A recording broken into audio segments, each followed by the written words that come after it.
Hi friends, അസ്സലാമലൈക്കും, നമസ്കാരം. എല്ലാവർക്കും പാത്തൂസ് കറിവേറിലേക്ക് സ്വാഗതം. ഇന്നത്തെ നമ്മുടെ സ്പെഷ്യൽ ഒട്ടും കയ്പില്ലാതെ വളരെ ടേസ്റ്റി ആയിട്ട് ഉണ്ടാക്കാൻ പറ്റുന്ന കൈപ്പക്ക മുളക് കറിയാണ്.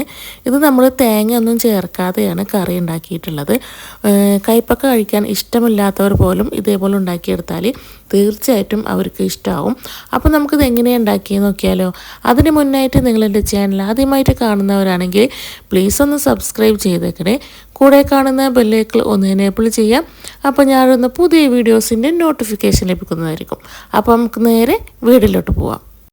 നമ്മളിപ്പോൾ ഒരു കൈപ്പക്ക ഉപയോഗിച്ചിട്ടാണ് ഇവിടെ കറി ഉണ്ടാക്കാൻ പോകുന്നത്. ഇത് അത്യാവശ്യം വലിപ്പമുള്ള കൈപ്പക്ക ആയതുകൊണ്ട് തന്നെ ഒരൊറ്റ കൈപ്പക്ക മതി നമുക്ക് ഈ ഒരു കറി ഉണ്ടാക്കാനായിട്ട്.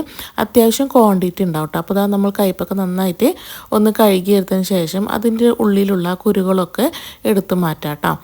അപ്പോൾ നമ്മളിവിടെ തൃശ്ശൂർ ഭാഗത്തൊക്കെ ഇതിനെ കൈപ്പക്ക എന്നാണ് കേട്ടോ പറയുക. പല സ്ഥലങ്ങളും പല പേരിലാണ് അറിയപ്പെടുന്നത്. പാവയ്ക്ക എന്നൊക്കെ പറയാറുണ്ട്. അപ്പോൾ നമ്മളിവിടെ കൈപ്പക്ക എന്നാണ് കേട്ടോ പറയാറുള്ളത്.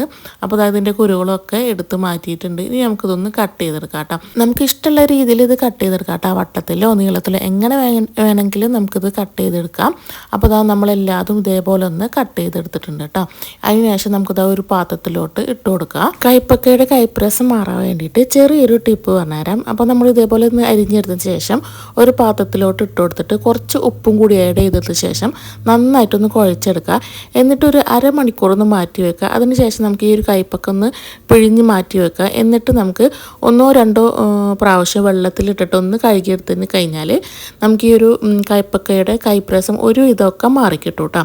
അപ്പോൾ നമ്മൾ ഇതേപോലെ ഒന്ന് അരിഞ്ഞെടുത്തിട്ടുണ്ട്. ഈ രീതിക്ക് നല്ല കനം കുറഞ്ഞിട്ടാണ് കേട്ടോ അരിഞ്ഞെടുത്തിട്ടുള്ളത്. ഇനി നമുക്കിതൊന്ന് മാറ്റി വെക്കാം. ഇനി ഞാനൊരു ചട്ടി അടുപ്പത്ത് വെച്ചിട്ടുണ്ട്. അതൊന്ന് ചൂടായി വരുമ്പോൾ അതിലോട്ട് നമുക്ക് വെളിച്ചെണ്ണ ഒഴിച്ചു കൊടുക്കാം കേട്ടോ. വെളിച്ചെണ്ണയോ ഓയിലോ ഏത് വേണമെങ്കിലും നമുക്ക് ഉപയോഗിക്കാം. അതൊന്ന് ചൂടായി വരുമ്പോൾ അതിലോട്ട് നമുക്ക് കടുക് ഇട്ട് കൊടുക്കാം. കടുകൊന്ന് പൊട്ടി വരുന്ന സമയത്ത് നമുക്ക് കറിവേപ്പില ചേർത്ത് കൊടുക്കാം. ഇനി അതിലോട്ട് നമുക്ക് ചെറുതായി അരിഞ്ഞു വെച്ചിട്ടുള്ള ഇഞ്ചി, അതേപോലെ തന്നെ വെളുത്തുള്ളി, പച്ചമുളകും കൂടിയിട്ട് അതിലോട്ട് ഇട്ട് കൊടുക്കാം കേട്ടോ. ഇഞ്ചി നമുക്ക് വെളുത്തുള്ളിനെ കാട്ടി പകുതി വേണം കേട്ടോ ഇട്ട് കൊടുക്കാനായിട്ട്. വെളുത്തുള്ളി നമുക്ക് ഒരു കുടം വെളുത്തുള്ളി എടുത്താൽ അതിൻ്റെ പകുതി വേണം ഇഞ്ചി എടുക്കാനായിട്ട്. അപ്പോൾ അതും കൂടിയിട്ട് ഇട്ട് കൊടുത്തതിന് ശേഷം നമുക്ക് നന്നായിട്ട് ഇതൊന്ന് വഴറ്റിയെടുക്കട്ടെ. ആ ഇഞ്ചിയുടെയും അതേപോലെ തന്നെ വെളുത്തുള്ളിയുടെ ഒക്കെ ആ ഒരു കുത്തുമണൊന്ന് മാറി വരണ വരെ നമുക്കിതൊന്ന് വഴറ്റിയെടുക്കാം.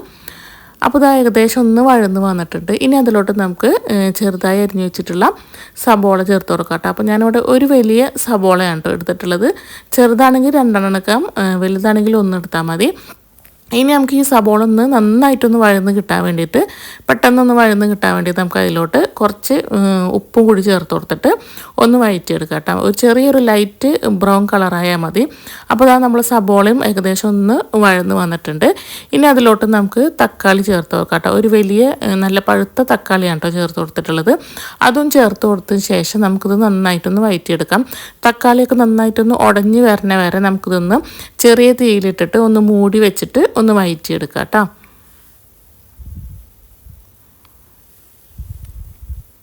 തക്കാളി ഏകദേശം ഒന്ന് വെന്ത് വന്നിട്ടുണ്ട്. ഇനി നമുക്കതിലോട്ട് മസാലപ്പൊടികൾ ചേർത്ത് കൊടുക്കാം.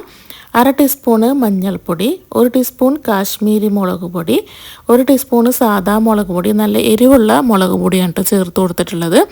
അത് ഇട്ട് കൊടുത്തതിന് ശേഷം നമുക്കിതൊന്ന് വഴറ്റിയെടുക്കാം. മസാലപ്പൊടികളൊക്കെ ആ ഒരു കുത്തുമണൊക്കെ ഒന്ന് മാറി വരണ വരെ നമുക്കിതൊരു ചെറിയ തീയിലിട്ടിട്ട് ഒന്ന് വേവിച്ചെടുക്കാം.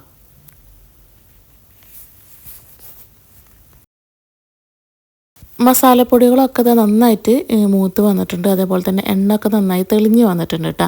ഇനി അതിലോട്ട് നമുക്ക് പുളിവെള്ളം ഒഴിച്ചു കൊടുക്കാം. അപ്പോൾ ഞാനിവിടെ ഒരു നാരങ്ങയുടെ വലുപ്പത്തിലുള്ള പുളി വെള്ളത്തിലിട്ട് ഇട്ട് വെച്ചിട്ടുണ്ടായിരുന്നു. അത് പിഴിഞ്ഞെടുത്തിട്ടുള്ള വെള്ളമാണ് കേട്ടോ. അത് നമുക്ക് അതിലോട്ട് ഒഴിച്ചു കൊടുക്കാം.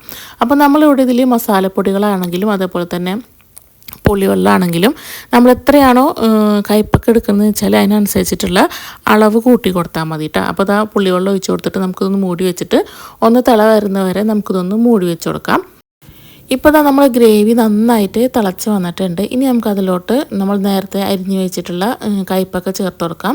കയ്പൊക്കെ നമ്മൾ നല്ല കനം കുറഞ്ഞിട്ട് കട്ട് ചെയ്തുള്ളത് കൊണ്ട് തന്നെ പെട്ടെന്ന് തന്നെ നമുക്കിത് നന്നായിട്ട് വെന്ത് കിട്ടും കേട്ടോ. അതുപോലെ തന്നെ ഈ കയ്പൊക്കയിലോട്ട് നല്ല ഉപ്പും അതുപോലെ എരിവും പുളിയൊക്കെ നന്നായിട്ട് തന്നെ പിടിച്ച് കിട്ടും. അപ്പോൾ നമ്മൾ കയ്പൊക്കെ ഇട്ട് കൊടുത്തിട്ടുണ്ട്. ഇനി നമുക്ക് നന്നായിട്ടൊന്ന് മിക്സ് ചെയ്തെടുക്കാം. ഇനി നമുക്കിതിലോട്ട് കുറച്ചുകൂടി ഗ്രേവി വേണമെന്നുണ്ടെങ്കിൽ ഈ സമയത്ത് വേണമെങ്കിൽ നിങ്ങൾക്ക് കുറച്ചുകൂടി വെള്ളം ഒഴിച്ചു കൊടുക്കാം കേട്ടോ. പച്ചവെള്ളം ഒഴിച്ചു കൊടുക്കരുത്, നല്ല തിളച്ച വെള്ളം വേണം ഒഴിച്ചു കൊടുക്കാനായിട്ട്. ഇനി നമുക്കതൊന്ന് മൂടി വെച്ചിട്ട് ഒന്ന് വേവിച്ചെടുക്കാം.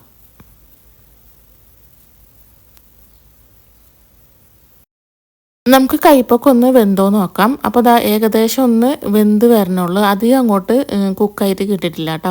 അപ്പോൾ ഈ സമയത്ത് നമുക്ക് 2 സാധനങ്ങൾ ചേർത്ത് കൊടുക്കാം. 1 ടേബിൾ സ്പൂണ് ടൊമാറ്റോ സോസും അതേപോലെ തന്നെ 1/2 ടീസ്പൂൺ പഞ്ചസാരയും ചേർത്ത് കൊടുക്കാം. നമുക്ക് ഈ ഒരു ടൊമാറ്റോ സോസും നമ്മളെ ഈ ഒരു കയ്പ്പൊക്കയുടെ കയ്പ്പിനനുസരിച്ചിട്ട് കൂട്ടി കൊടുക്കാം കേട്ടോ.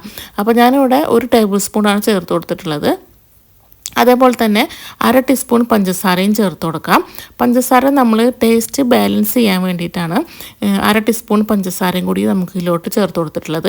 അതും ഇട്ട് കൊടുത്തതിന് ശേഷം നന്നായിട്ട് ഇതൊന്ന് മിക്സ് ചെയ്തെടുക്കാം. ഇനി ഈ സമയത്ത് നമുക്ക് ഉപ്പ് കുറവാണെങ്കിൽ അതിനനുസരിച്ചിട്ട് ഉപ്പ് ചേർത്ത് കൊടുക്കാം കേട്ടോ. ഞാൻ ഓൾറെഡി സബോള വഴറ്റിയെടുക്കുന്ന സമയത്ത് ഉപ്പ് ഇട്ട് കൊടുത്തിട്ടുണ്ട്. അപ്പോൾ ആ കറക്റ്റ് ഉപ്പ് തന്നെയാണുള്ളത്. അപ്പോൾ നിങ്ങൾക്ക് കുറവാണെങ്കിൽ അതിനനുസരിച്ചിട്ട് ഉപ്പും കൂടി ആഡ് ചെയ്ത് കൊടുക്കാം കേട്ടോ. ഇനി നമുക്കിത് മൂടി വെച്ചിട്ട് ഒരു 5-10 മിനിറ്റ് നേരം ഒന്ന് വേവിച്ചെടുക്കാം. ഏകദേശം ഇപ്പോൾ ഒരു 5 മിനിറ്റ് കഴിഞ്ഞിട്ട് നമ്മൾ കയ്പ്പൊക്കെ വേവിക്കാൻ വെച്ചിട്ട് ഇപ്പോൾ ഇതാ നമ്മൾ കയ്പ്പൊക്കെ നന്നായിട്ട് വെന്ത് വന്നിട്ടുണ്ട്. അതേപോലെ തന്നെ നല്ല തിക്കായിട്ട് നല്ല ഗ്രേവി ആയിട്ട് കിട്ടിയിട്ടുണ്ട് കേട്ടോ. ഇനി നമുക്കിത് ചൂടാറുന്നതനുസരിച്ചിട്ട് തന്നെ ഇത് കുറച്ചുകൂടി ഒന്ന് കട്ടിയായിട്ട് കിട്ടും. അപ്പോൾ ഇത്രയും ആയാലും നമുക്ക് സ്റ്റൗ ഓഫ് ചെയ്തെടുക്കാം.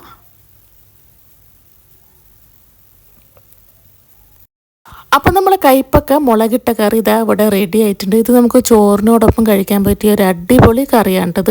മുതിർന്നവർക്കും അതേപോലെ തന്നെ കുട്ടികൾക്കും ഒക്കെ കയ്പ്പൊക്കെ കഴിക്കുന്നത് നല്ലതാണ്.